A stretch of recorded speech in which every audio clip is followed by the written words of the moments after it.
हमारे चैनल को सब्सक्राइब करें और बेल आइकन दबाएं।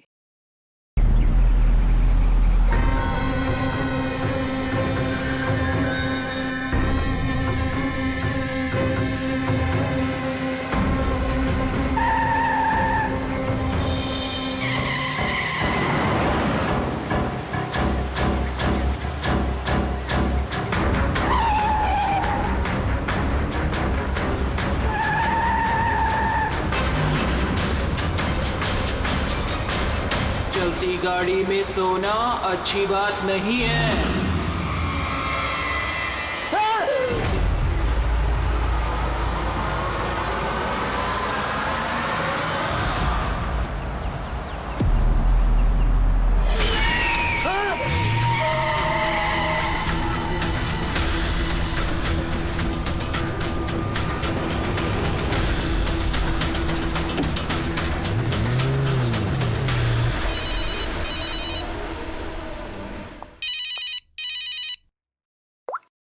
हाँ Vineet. Leela help me, Leela please help me. Leela क्या हो गया विनीत, तुम इतनी टेंशन में क्यों लग रहे हो? लीला ये लोग मुझे मार डालेंगे। लीला कौन मार डालेगा विनीत, तुम किसकी बातें कर रहे हो? लीला आई थिंक मैं लाइफ में कभी तुमसे नहीं मिल पाऊंगा। लीला विनीत बकवास बंद करो। कहाँ पे हो तुम, मुझे अपनी एग्जैक्ट लोकेशन बताओ। मैं सेबेस्टियन रोड पे हूँ, पुराने पोस्ट ऑफिस के पास। विनीत एक काम करो, तुम वहीं पे रुको, मैं टैक्सी लेके अभी वहीं पे तुम्हें लेने आती हूँ। हेलो लीला। हेलो विनीत, तुम ठीक हो? फोन को भी हेलो लीला। कि फोन को भी अभी कटना था।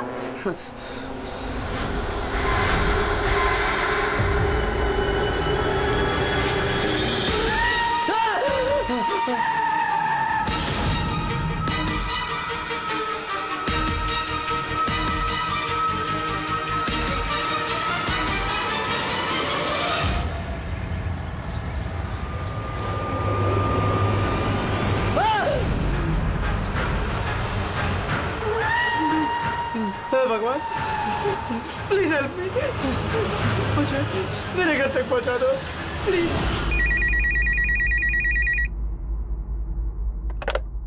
Hello, CID bureau. Hello ma'am, ma'am please मेरी मदद कीजिए। मैम मेरे पति इस वक्त बहुत बड़ी मुसीबत में है। क्या सब क्या हुआ आपके पति को? मैम उनकी जान खतरे में है, कोई उन्हें मारना चाहता है। मैम प्लीज उन्हें बचा लीजिए प्लीज। क्या वो इस वक्त आपके साथ है? नहीं मैम, मैम वो इस वक्त अपनी गाड़ी में है। वो सेबेस्टियन रोड के पास जो पुराने वाला पोस्ट ऑफिस है वहाँ पे है। अच्छा सुनिए मैम, देखिए हमारे 2 ऑफिसर्स उसी एरिया में हैं। आप हमें आपकी गाड़ी का डिटेल दीजिए। व्हाइट बैक्स्टर है और गाड़ी का नंबर है 2536। मैम आप उन्हें बचा तो लेंगे ना? आप फिक्र मत कीजिए, आपके पति को कुछ नहीं होगा। ओके पूर्वी, अभिजीत को फोन करो, उसे गाड़ी की डिटेल्स दे दो और उससे बोलो कि अर्जेंट है।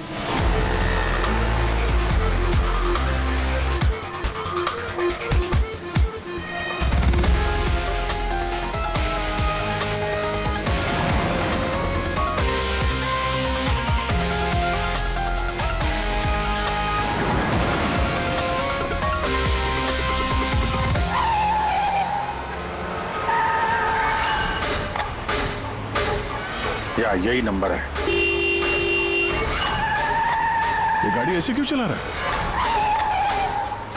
ये तो एक्सीडेंट कर देगा।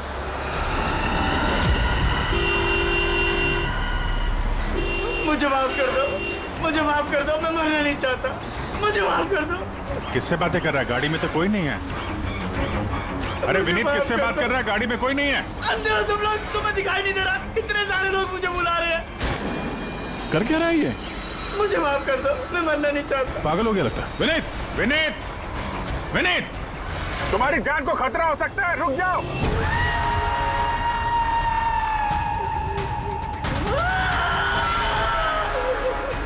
अंकल मेरे साथ खेलो ना, बहुत मजा आएगा। विनीत गाड़ी रोको, साइड में लगाओ।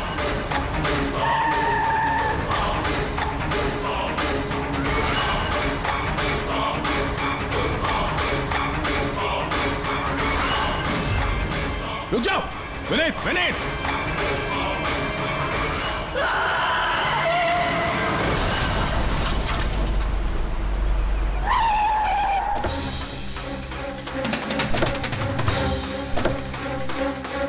विनीत? ओह नो, ये तो मर चुका है। स्मेल है।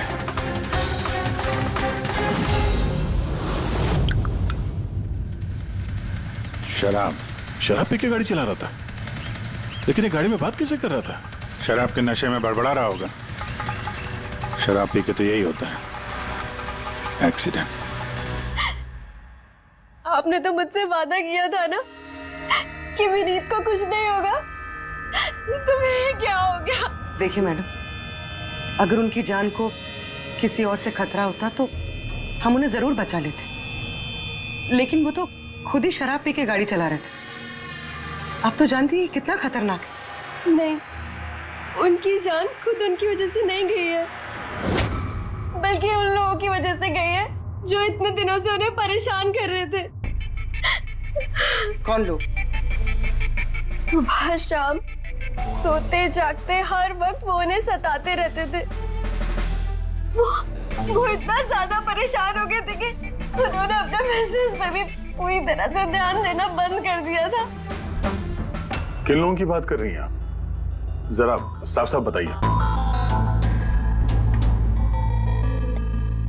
मैम, विनीत की मौत हमारे सामने हुई थी और उस वक्त कार में उसके अलावा और कोई भी नहीं था, तो उसकी मौत का दोष आप किसी और को कैसे दे सकती हैं? क्योंकि उनका खून हुआ है। मर्डर है ये, मर्डर। मर्डर हुआ है? आप जानती हैं किसने किया ये? आत्माओं ने। भले ही आप लोगों ने वो आत्माएं नहीं देखी होगी, लेकिन विनीत उन्हें साफ साफ देख सकते थे। सीआईडी आत्माओं को नहीं मानती। आप भी मानते सर। अगर आपने वो 2 हफ्ते पहले वाला नजारा देखा होता। लीला उठो, उठो लीला, लीला उठो। विनीत?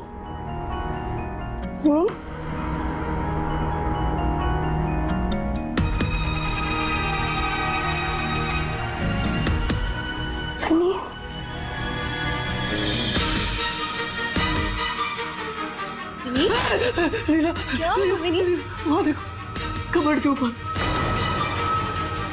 क्या है वहाँ विनीत? लीला, कबर्ड के ऊपर मुझे घूर रहा है। लीला, मुझे सोने नहीं दे रहा हूँ। विनीत, वहाँ पे कुछ नहीं है, कुछ नहीं है वहाँ पे। तुमने ना जरूर कोई बुरा सपना देखा है। चलो आगे सो जाओ। मैंने कोई सपना नहीं देखा और वो देखो अभी भी घूर रहा है और तुमको दिख क्यों नहीं रहा यार? विनीत, वहाँ पे कुछ नहीं है। तुम्हारी तबीयत ठीक नहीं है विनीत, तुम आगे सो जाओ। चलो, कुछ नहीं है विनीत। मैंने ना बुरा सपना देखा, इसलिए ये सब हो रहा है। सॉरी, मुझे माफ कर दो प्लीज। एक मिनट, ये विनीत किस चीज के लिए माफी मांग रहा था? ये तो मुझे भी नहीं पता सर। विनीत काम क्या करता था? सर, उनकी कंपनी हॉस्पिटल्स में मेडिकल इक्विपमेंट सप्लाई करती थी। आप श्योर है कि वो विनीत का खून आत्मा नहीं किया? सर, मुझे पहले तो नहीं लगता था, क्योंकि ना तो मैंने कभी कोई आत्मा देखी थी और नहीं कभी मैंने उनकी आवाज सुनी थी। लेकिन बाद में मुझे विनीत की बातों पे यकीन होने लगा कि वो सच कहता था।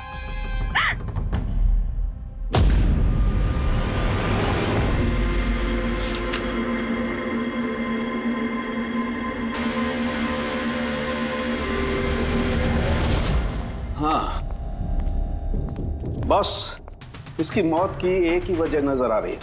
इसके सर पर लगी हुई है चोट, जो इसे एक्सीडेंट के दौरान लगी। पक्का डॉक्टर साहब, कोई और वजह नहीं? अब विसरल सैंपल्स को चेक करना अभी बाकी है, लेकिन प्राइमा फेसी तो यही दिखता है कि मौत की वजह एक्सीडेंट है। तो बॉस, इसके खून में हमें अल्कोहल की बहुत ज्यादा मात्रा मिली। मुझे लगता है उसी की वजह से इसे हेलुसिनेशन होने लगे और इसने टक्कर मार दी। मतलब ये खून का मामला नहीं है। हम फ्यूनरल के लिए बॉडी को लौटा सकते हैं। अगर कुछ डाउट हुआ तो विसरल सैंपल से पता लग जाएगा। पता नहीं सर क्यों अभी मुझे ऐसा लग रहा है कि ये केस उतना सीधा नहीं है, क्योंकि जब हमने लीला से पूछा कि ये विनीत किससे माफी मांग रहा था तो वो बात को टाल गई। हम लोग भी फ्यूनरल में जाएं क्या? वहाँ रिलेटिव भी होंगे, फ्रेंड्स भी होंगे, बहुत सारे लोग होंगे। देखते हैं कुछ पता चलता है। जाओ, जरूर जाओ फ्यूनरल में।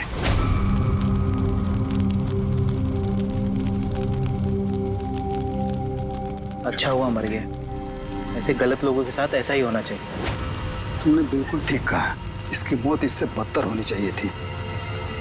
बस अब उस दिन का इंतजार है जब उन दोनों की भी चिता जलते हुए देखूंगा। उस दिन तुम सबको बहुत बड़ी पार्टी दूंगा मैं। क्या प्रॉब्लम क्या तुम्हारी? हाँ? यहाँ पर एक आदमी की चिता जल रही है, शौक मनाने के बजाय जश्न मनाने की बात करो तुम लोग। क्यों ना मनाऊं जश्न? अरे असली जश्न तो उस दिन मनेगा जिस दिन ये दोनों भी अग्नि की भेंट चढ़ेंगे। वो दोनों अग्नि की भेंट चढ़े या ना चढ़े, तुम सीआईडी के हत्थे जरूर चढ़ोगे। सर अगर आप लोग सीआईडी से हैं तो आपको मुजरिमों का साथ देने के बजाय हम लोगों को इंसाफ दिलाना चाहिए सर। एक मिनट, कहना क्या चाहते हो? पूरी बात बताओ। सर मेरा नाम रोहित है और मेरे पिताजी पर्पल हॉस्पिटल में एडमिट थे। डॉक्टर सर वो वेंटिलेटर पे। डॉक्टर, नर्स डॉक्टर का रिलैक्स। मेरे पिताजी मर रहे हैं वहाँ पे, प्लीज डॉक्टर को बुलाइए प्लीज। क्या हुआ? क्यों शोर मचा रहे हो? शोर ना मचाऊं तो क्या करूं? मेरे पिताजी मर रहे हैं वहाँ पर और आपके साथ यहाँ बैठकर मक्खियाँ मार रहे हैं। आप शांत हो जाइए प्लीज। आप जाइए पेशेंट के पास, हम आते हैं। मैम प्लीज जल्दी कीजिए प्लीज। हाँ मैम गजब हो गया, सारे के सारे वेंटिलेटर्स एक एक करके बंद हो रहे हैं। यस मैम, हमारे 2 इंटर्न्स मैनुअली ऑक्सीजन दे रहे हैं कुछ पेशेंट्स को। मैम हर पेशेंट के साथ ऐसा नहीं हो सकता, अगर वेंटिलेटर्स ठीक नहीं हो तो पेशेंट मर जाएंगे। धीरे बोलो। अरे ये हॉस्पिटल के रेपुटेशन का सवाल है, अगर मरीजों के घर वालों को पता चल गया है ना फिर बवाल हो जाएगा। डॉक्टर आप प्लीज 2 मिनट का वक्त दीजिए, हम सोल्यूशन। मैम एक एक करके सारे वेंटिलेटर्स बंद हो रहे हैं। बाकी के वार्ड्स में चेक करो। Okay ma'am. अरे वो सप्लायर विनीत को फोन करो ना, वो ही अभी कुछ कर सकता है। बस टेंशन लेने की जरूरत। डॉक्टर महक, हुआ क्या है ये सर? सर वेंटिलेटर बंद हो रहे हैं सारे। आप प्लीज शांत रहिए, मैं बात करती हूँ ना। सर एक एक करके सारे वेंटिलेटर्स बंद हो गए। क्या? ऐसे कैसे हो सकता है? तो किसी हॉस्पिटल में फोन करो ना, वहां से मंगवाओ। अरे राजा फोन लगाओ और मैं एक काम करूँ, टेक्नीशियन जो यहाँ पर है उसको बुलाओ। राजा क्या हो गया तुम्हें? तुम्हें सुनाई नहीं देता सर क्या आप कह रहे हैं? आप लोग क्या डिस्कशन में टाइम वेस्ट कर रहे हैं? मेरे पिताजी मर जाएंगे वहाँ पर। प्लीज जल्दी आइए प्लीज। बस आते ही हैं please. Ma'am very bad news, 2 patients की जान चली गई है, 5 पेशेंट्स बहुत क्रिटिकल कंडीशन में हैं। सर अगर आज हम लोगों का परिवार हमारे साथ नहीं है तो उसके जिम्मेदार सिर्फ और सिर्फ ये 3 लोग हैं, विनीत, महक और राजा। ये विनीत तो इक्विपमेंट सप्लाई करता था ना? जी सर। और ये महक राजा? सर जिस दिन ये हादसा हुआ उस दिन महक डॉक्टर इंचार्ज थी और राजा हॉस्पिटल का एडमिन संभालता था। ये सिर्फ राजा और महक आए हॉस्पिटल से या और लोग भी आए वहाँ के? आए ना सर, वो हेड नर्स परिणीता, वो शेखर जो कि मेंटेनेंस में है, और वो डॉक्टर केदार इस हॉस्पिटल के मालिक। ठीक है, अभी शांत हो जाओ। हम इस मामले के तह तक जाएंगे। अगर तुम्हारे पिताजी के साथ नाइंसाफी हुई है तो उन्हें इंसाफ जरूर मिलेगा।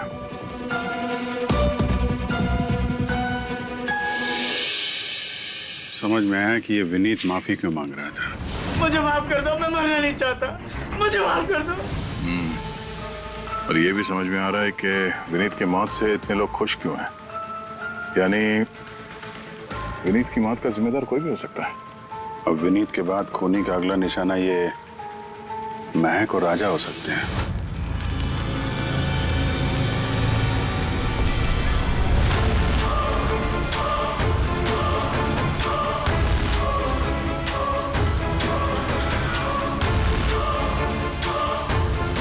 मुझे माफ कर दो। तुमने मुझे क्यों मरने दिया? मेरा पीछा मत करो।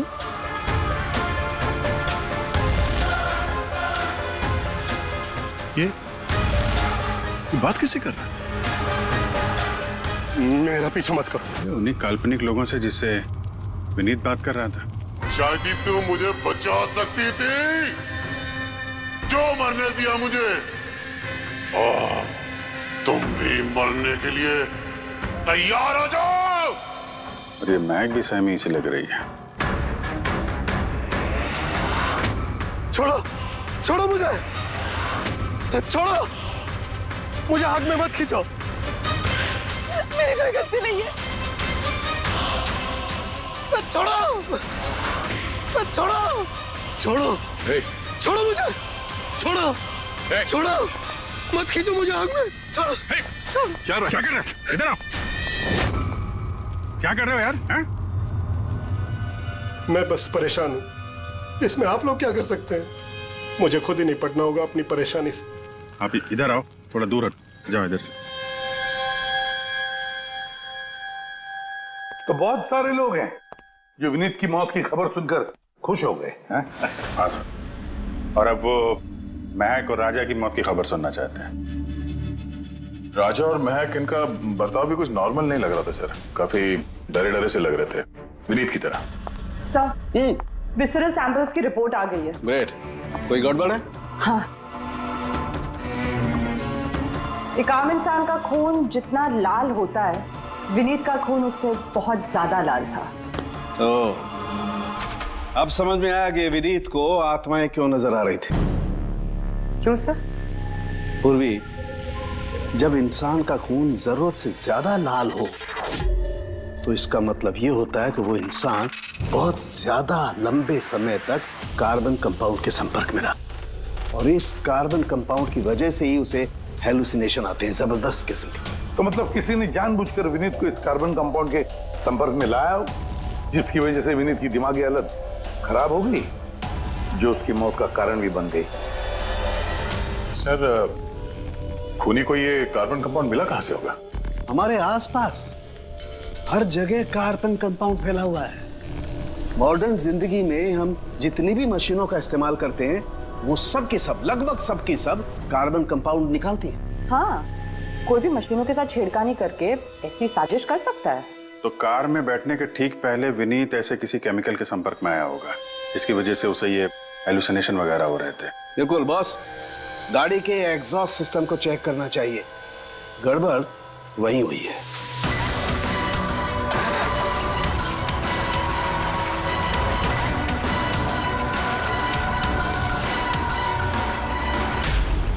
सालों के सर तो सही बोले थे सर, इसमें से तो केमिकल भर भर के आ रहा है। एक बात तो पक्की है पंकज, आत्मा कोई नहीं थी। हाँ सर, इसका मतलब अब खूनी के निशाने पे दो लोग हैं, राजा और महक।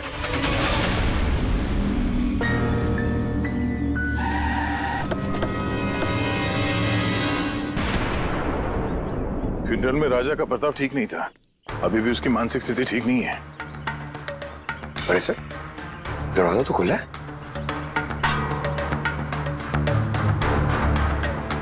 ये खूनी राजा तक पहुंच तो नहीं गया? ये क्या माहौल है?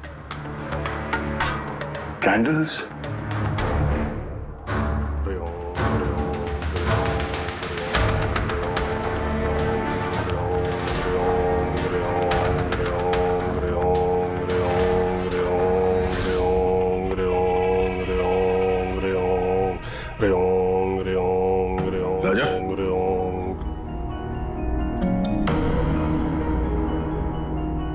आप ठीक हो? कौन है आप लोग? सीआईडी। विनीत के अंतिम संस्कार में मिले थे हम लोग, तुम आग में कूदने वाले थे, हमने तुम्हें रोका था, भूल गए? अब आप लोगों को मुझे रोकने या बचाने की जरूरत नहीं पड़ेगी। जब तक विनीत का खूनी पकड़ा नहीं जाता, तुम्हारी जान को भी खतरा है। अच्छा सच सच बताना, उन 12 मरीजों की मौत क्या तुम्हारी लापरवाही की वजह से गई थी? खबरदार जो मुझ पर ऐसा गंदा और झूठा इल्जाम लगाया था। मैं निर्दोष हूं और कोई नहीं मरा मेरी वजह से। शांत शांत।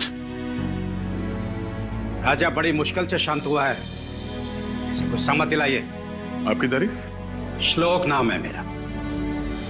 मैं राजा की इस बुरे वक्त से बाहर निकलने में मदद कर रहा हूं। ओह, तो आप साइकियाट्रिस्ट हैं? साइकियाट्रिस्ट नहीं, साइकिक, मीडियम। इस दुनिया और दूसरी दुनिया के बीच एक पुल समझ लो। दूसरी दुनिया? दूसरी कौन सी दुनिया?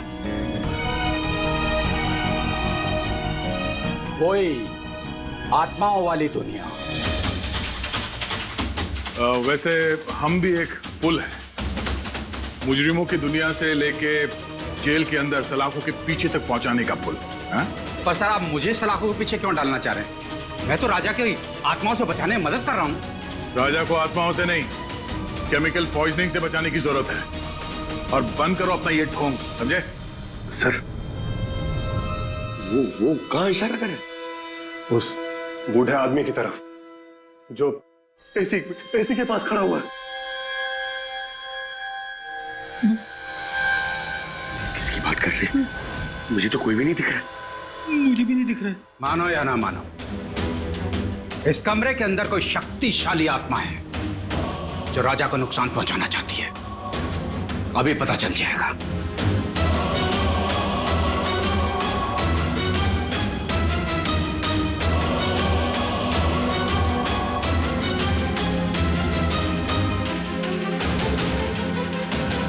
मीटर से आत्मा देखेंगे?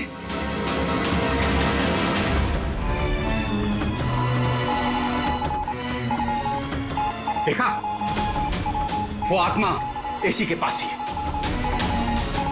मेरी ईएमएफ मशीन झूठ नहीं बोल सकती।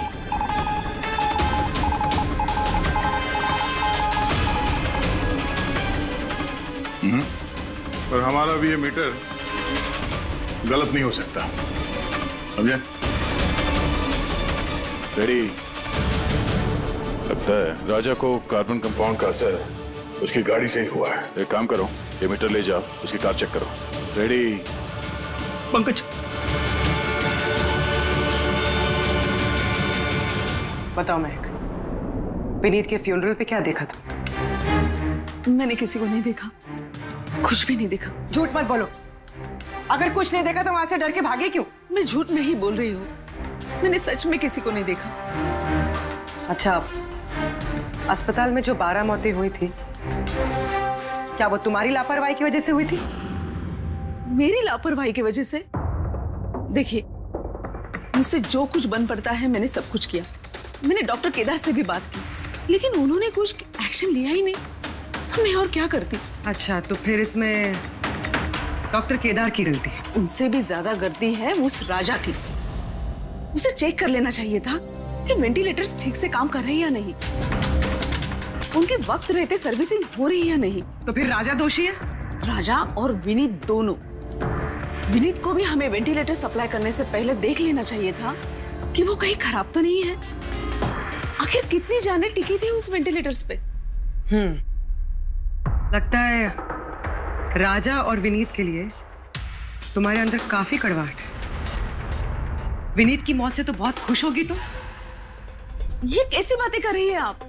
बिल्कुल भी नहीं। मैं एक डॉक्टर हूँ और मेरा काम पेशेंट्स की जान बचाना है। किसी की मौत से मैं कैसे खुश हो सकती हूँ?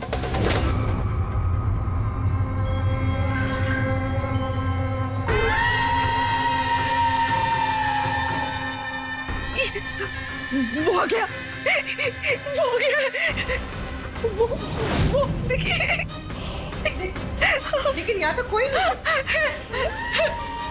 पीछे यहाँ पर कोई नहीं है। देखो, तुम घबरा मत। जब तक मैं हूं तुम्हें कुछ नहीं होगा। हाँ?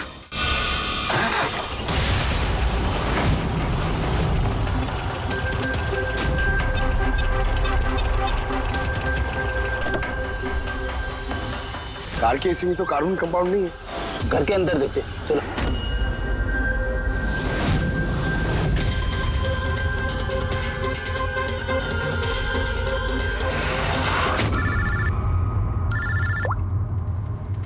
हाँ पूर्वी, महक के घर पे कोई केमिकल नहीं मिला? ठीक है, जब तक वो खूनी पकड़ा नहीं जाता तुम उसके साथ ही रहो, ठीक है? सर, हाँ, कार्बन कंपाउंड यहाँ पे भी नहीं है। कहीं कोई केमिकल नहीं मिलेगा।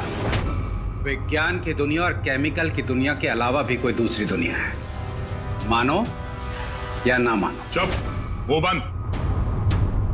और जब तक बोलने को नहीं कहा जाए मुंह खोलना नहीं।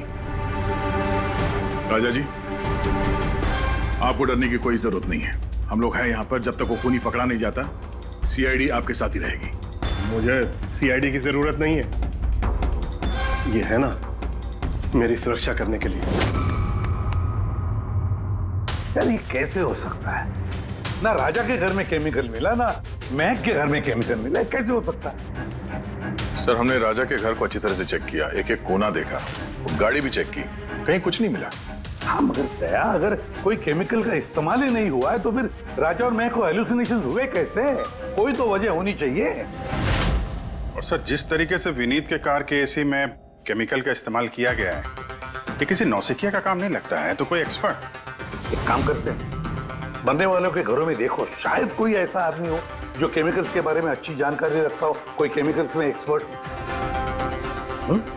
और हाँ, हॉस्पिटल के उस स्टाफ को बुलाओ, चीफ नर्स जो है ना, हेड नर्स परिणीता, फिर हेड टेक्नीशियन शेखर और मालिक केदार, तीनों को बुलाओ। सर देखते हैं।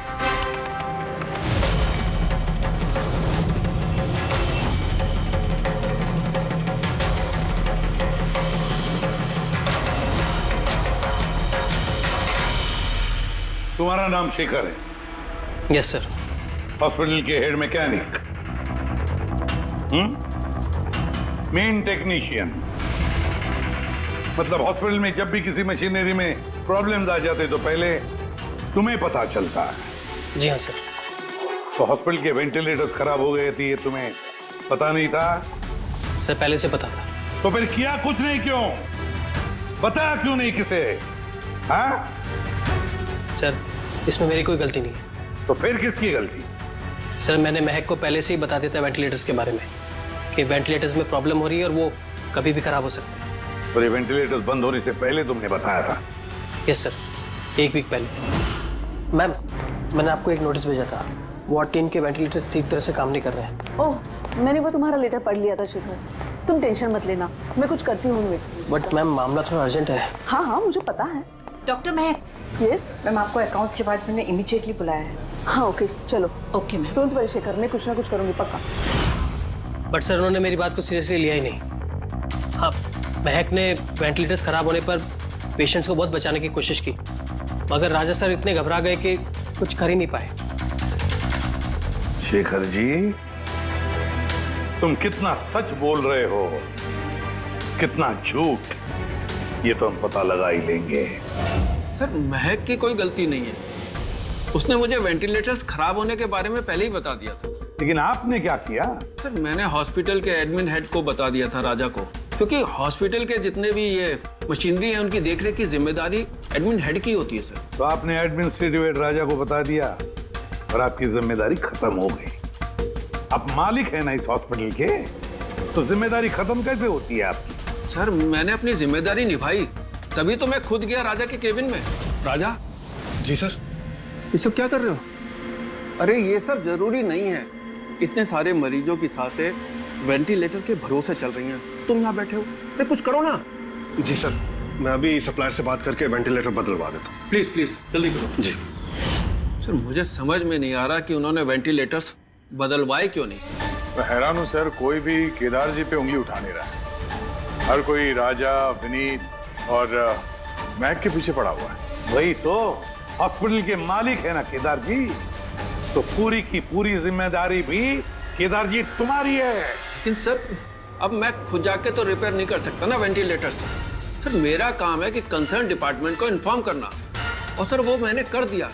बल्कि मैंने विनीत से खुद बात करी, मैंने उससे कहा कि अगर ये रिपेयर हो सकते हैं तो रिपेयर करे, वरना इनको चेंज कर दे, और उसने कोई एक्शन ही नहीं लिया। उसने कोई एक्शन नहीं लिया, उसने कोई एक्शन नहीं लिया। आपने क्या एक्शन लिया? और नाम भी ले रहे हो तो विनीत का जो मर चुका है, या राजा का जो जवाब देने की हालत में नहीं है। सर जो सच था वो मैंने आपको बता दिया, अब मानना ना मानना सर आपके हाथ में है। परिणीता। जी सर। हॉस्पिटल की हेड नर्स, तो तुम हॉस्पिटल के बारे में सब कुछ जानती होंगी? जी सर। तो फिर अब सच सच बताओ, ये जो कुछ भी हुआ है किसकी लापरवाही से हुआ है? बताओ जल्दी। हाँ सर, बताती हूँ। मेरे साथ धोखाधड़ी करने की कोशिश मत करना राजा। और हाँ, अगर मशीनों में कोई फिजिकल डैमेज है वो वारंटी में नहीं आता। अगर तुमको नए वेंटिलेटर चाहिए तो पूरी कॉस्ट पे करनी होगी, समझा? मैंने तुमसे घटिया इंसान आज तक अपनी जिंदगी में नहीं देखा। अब ना तो हमारा हॉस्पिटल तुमसे कोई सामान लेगा और ना ही शहर का कोई दूसरा हॉस्पिटल। सुनो, ये धमकी किसी और को देना जानता नहीं तुझे मैं कौन हूँ? जो करना है कर ले।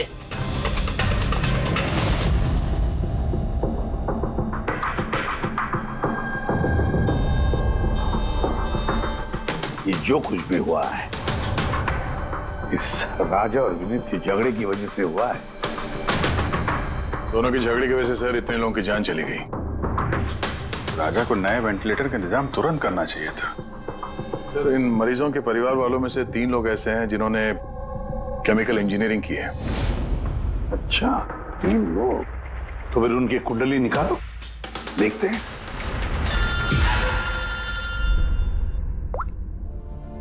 Hello ACP Pradyuman. बहुत ठीक है, हम अभी पहुंचते हैं। क्या सर? राजा की मौत हो गई।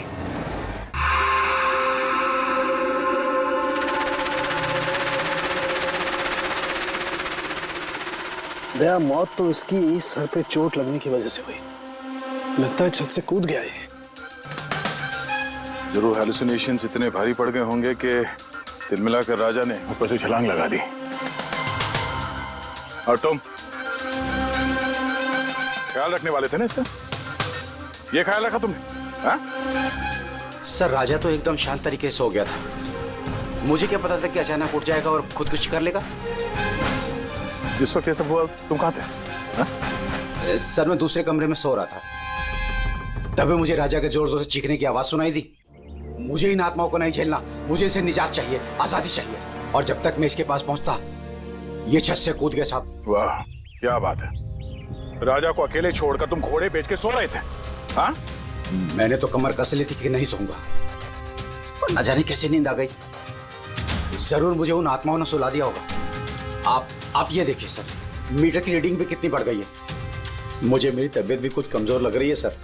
अगर दोबारा ये मीटर दिखा दिया ना मुझे तो याद रख। एक मिनट दया, एक मिनट भाई, जरा मीटर देना मुझे। ये लीजिए।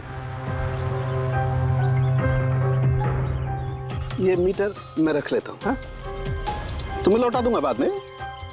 जी सर, पर दे दीजिएगा। हाँ जरूर दे दूंगा। अभी एक काम करो, अभी तुम घर जाके थोड़ा आराम करो, थक गए हो ना, बहुत कमजोरी होगी तुम्हें। हाँ? जी सर। बराबर सोए नहीं, जाओ आराम करो। ये क्या डॉक्टर साहब, उसे जाने दिया और ये मीटर रख लिया?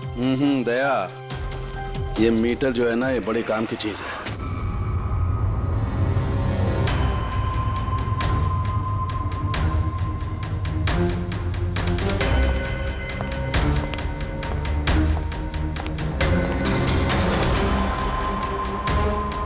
इस रूम में चेक करता हूं। हाँ सर। नहीं, ऊपर चलते हैं।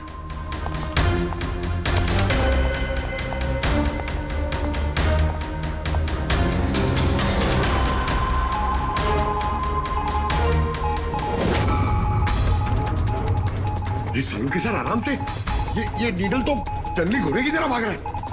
माय गॉड, हम यहाँ पर ऐसे नहीं खड़े रह सकते दया, हमें प्रोटेक्टिव गियर्स पहनने पड़ेंगे। Protective gears? वो किस लिए सर? अरे अपनी सुरक्षा के लिए।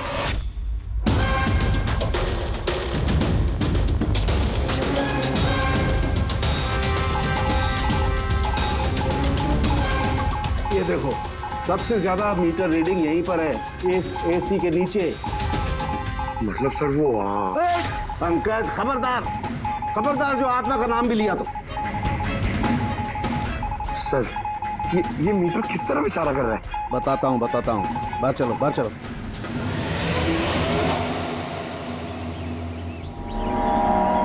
देखा दया, ये है EMF, इलेक्ट्रोमैग्नेटिक फील्ड डिटेक्ट करता है ये। इलेक्ट्रोमैग्नेटिक फील्ड्स, ये तो आजकल सभी इलेक्ट्रॉनिक अप्लायंसेस में होता है सर, टीवी, फ्रिज, एसी में। बिल्कुल दया, लेकिन उन अप्लायंसेस का EMF हिडन होता है, छिपा हुआ होता है, ताकि लोगों पर बुरा असर ना हो। कैसा बुरा असर? इसकी वजह से लोगों को नौशिया हो सकता है, जी घबरा सकता है, बेचैनी हो सकती है, और अगर ज्यादा देर तक संपर्क में रहे तो हेलुसिनेशन होना भी कोई बड़ी बात नहीं है। ओह, मतलब राजा को ये हेलुसिनेशन किसी केमिकल की वजह से नहीं हुआ है, अपने घर के इलेक्ट्रॉनिक अप्लायंसेस की वजह से हुआ है। क्योंकि उसका वो ईएमएफ ढका हुआ नहीं था। बिल्कुल। इसका मतलब है सर किसी ने ये जानबूझ के छेड़छाड़ की है इसमें। हो सकता है। वैसे ही राजा को अंदर से पछतावा महसूस हो रहा था। दुखी था बेचारा कि वो मरीजों को बचा नहीं पाया, इसीलिए हेलुसिनेशन उसे पछतावे के रूप में दिखाई देने लगे। शायद इसी पछतावे की वजह से इस विनीत की भी मौत हो गई। बिल्कुल। और वो अशोक, उससे भी कमजोरी इसीलिए महसूस हो रही थी क्योंकि वो भी काफी देर तक इस ईएमएफ के संपर्क में था। यहाँ पे वो कार्बन कंपाउंड नहीं मिला घर में। मिलेंगे कैसे थे? क्योंकि यहाँ तो ईएमएफ का इस्तेमाल हो रहा था और सबसे ज्यादा रीडिंग मुझे बेडरूम के एसी में मिली। इसका मतलब बेडरूम के एसी में छेड़छाड़ हुई। फिर तो उस महक के घर में भी ईएमएफ। ओह नो, हमें तुरंत पूरी को इन्फॉर्म करना होगा।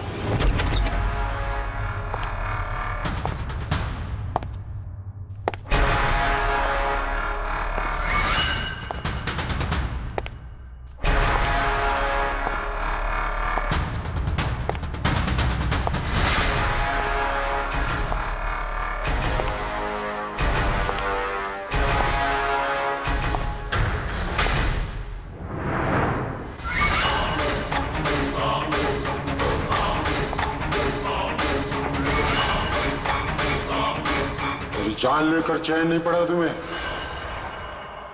जो फिर से मुझे मारने आई हो।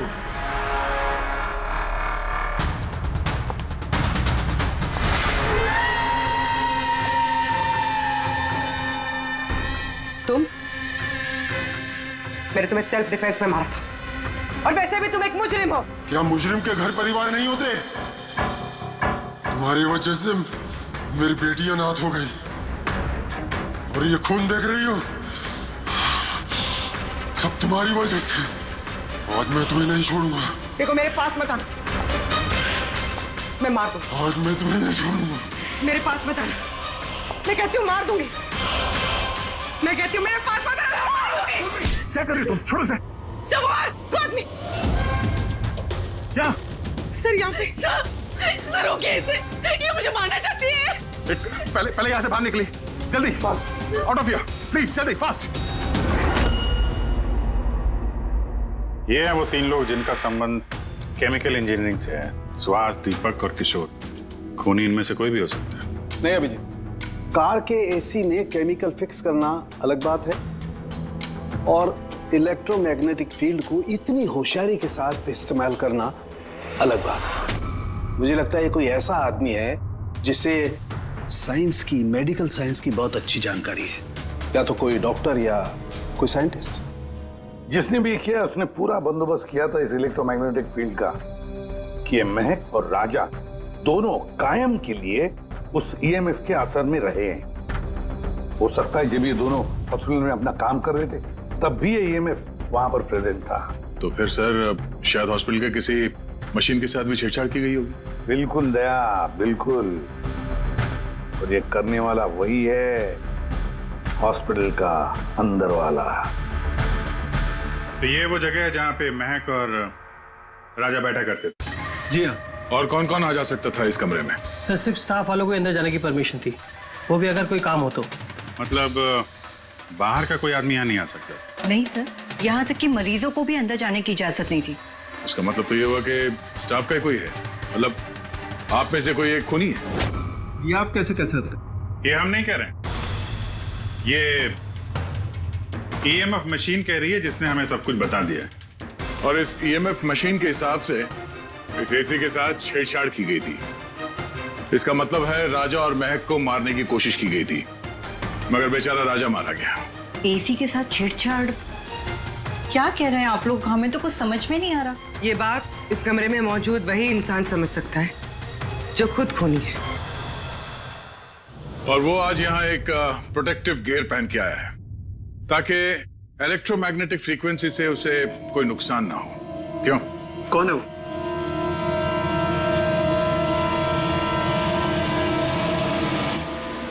क्यों?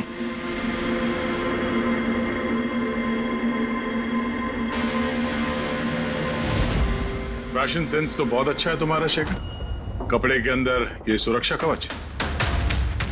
तुम्हारे सारे पत्ते खुल चुके हैं शेखर। हमने तुम्हारे बारे में सब कुछ पता लगा लिया है। तुम ही यहाँ पे सिर्फ ऐसे टेक्नीशियन हो जो एसी के साथ छेड़छाड़ कर सकते हैं। अब जल्दी बताओ, क्यों किया तुमने ऐसा? हाँ, मैंने किया ये सब। और क्या गलत किया अगर मैंने महक, विनीत और राजा पे इल्जाम लगाया तो? इन लोगों की वजह से 12 मरीजों की मौत हुई जो मुझसे देखा नहीं गया। और मैंने सोचा कि इन लोगों को भी वैसी ही मौत मिलनी चाहिए जैसे उन 12 मरीजों को मिली। इसलिए मैंने EMF और कार्बन कंपाउंड के जहर का इस्तेमाल किया ताकि इन लोगों को ऐसी मौत दे सकूं। मौत नहीं, एक भयानक मौत। और ये मेरा इंसाफ था। इंसाफ करने का हक सिर्फ कानून को है, किसी और को नहीं, समझे? तुम जानते थे उस केमिकल के इस्तेमाल से उन लोगों को हैलुसिनेशन होगा। वो मरे हुए मरीज उन्हें सामने दिखाई देंगे जिसकी वजह से वो पागल हो जाएंगे। क्यों? और मैं अपने मकसद में कामयाब भी हुआ। जैसी मैं मौत चाहता था वैसी ही मौत विनीत और राजा को मिली। मगर अफसोस, महक को आपने एंड मोमेंट पे बचा। कामयाब तो तुम तब होते जब बिना कोई जुर्म किए उन्हें उनके अंजाम तक पहुंचाते। क्या फर्क रह गया तुम में और उन दोनों में? अब तुम भी एक हत्यारे हो। तुम्हें क्या सजा मिलेगी इसका फैसला तो अब अदालत ही करेगी। For more updates, subscribe to our channel, click the show links and enjoy watching the videos.